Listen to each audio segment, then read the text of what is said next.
Kuha ito ng isa sa mga pinakahuling engkwentro sa pagitan ng Abu Sayyaf. Tulad ng mga balat armas na umalingaw-ngaw para masupil sila, parang bangungot sa pandinig pag nasampi ang grupong Abu Sayyaf. Ginawa nilang impyerno ang mga paraisong tulad ng Dos Palmas, Palawan noong 2001 at nagmusik ng takot hanggang abroad tulad sa Sipadad, Malaysia.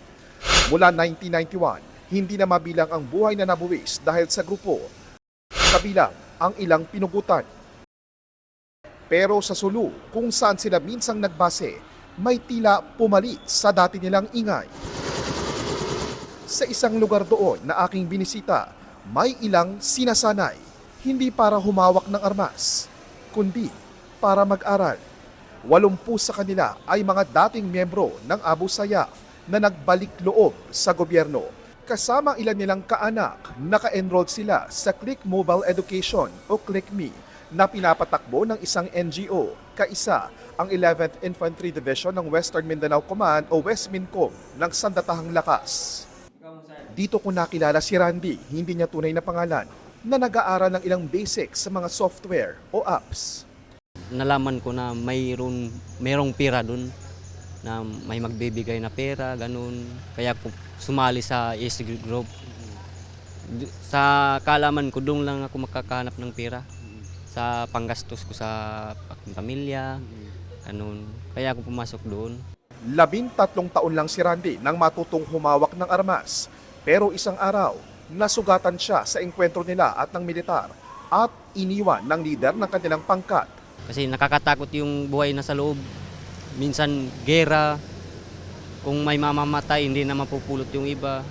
Kaklase niya ngayon si Lito, di rin niya tunay na pangalan, na minsang nakasama ang ilang high-value individual gaya ni na Abu Sayyaf leaders Isnilon Hapilon at Omar Patek. Naging bahagi siya ng ilang pangingidnap pero kumalas sa grupo noong 2018 ng magkasariling pamilya. Yung pinaglalaban, parang personal interest o pinagyayaman na yung kung ano man yung nakukuha nila. Extortion, yun ang nangyayari. Kaya naisip ko na sa magbagong buhay na ako. Kinailangan muna ni Litong patunayan ang katapatan sa gobyerno para makasali sa Enhanced Comprehensive Local Integration Program o ECLIP at tumulong pa nga sa pag-aresto ng ilang lider ng Abu Sayyaf at pagligtas sa mga nakidnap nila. Ang kahirapan ni Lito at Randy ang sinamantala noon ng Abu Sayyaf para mahikayat silang lumahok sa grupo at gumawa ng mga krimen at karahasan. Gera ang sumira sa lugar na ito. Peace and order ang aming naging problema. Insurgency, terrorism, etc. Kidnapping. Kaya pagsugpo sa kahirapan sa pamamagitan ng edukasyon ang ginagamit ngayong armas para tuluyang maglaho ang multo ng terorismo sa probinsya. Dahil 9 na buwan ang pag-aaral sa Click Me program at di makakapaghanap buhay ang mga kalahok, aalalayan sila ng tulong pinansyal ng Department of Social Welfare and Development o DSWD.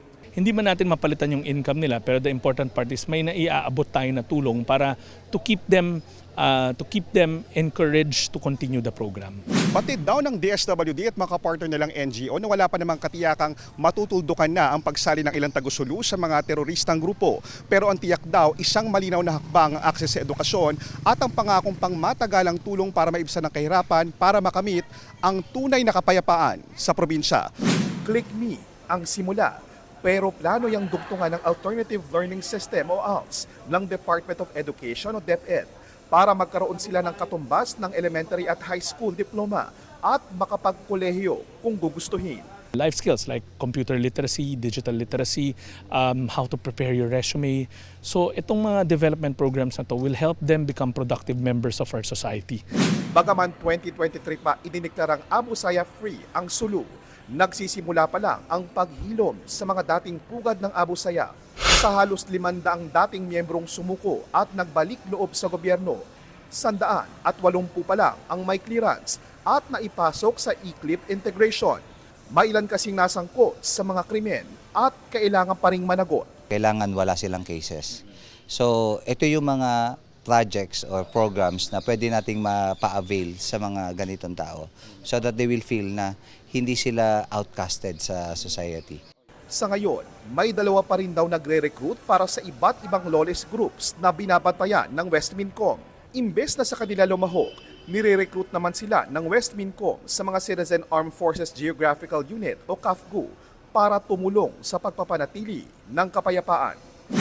Ang pag-asa sa huli, lahat ng mga taga rito ay maramdamang bahagi sila ng lipunan at mawalan ng dahilan para lumaban sa gobyerno at sa isa't isa.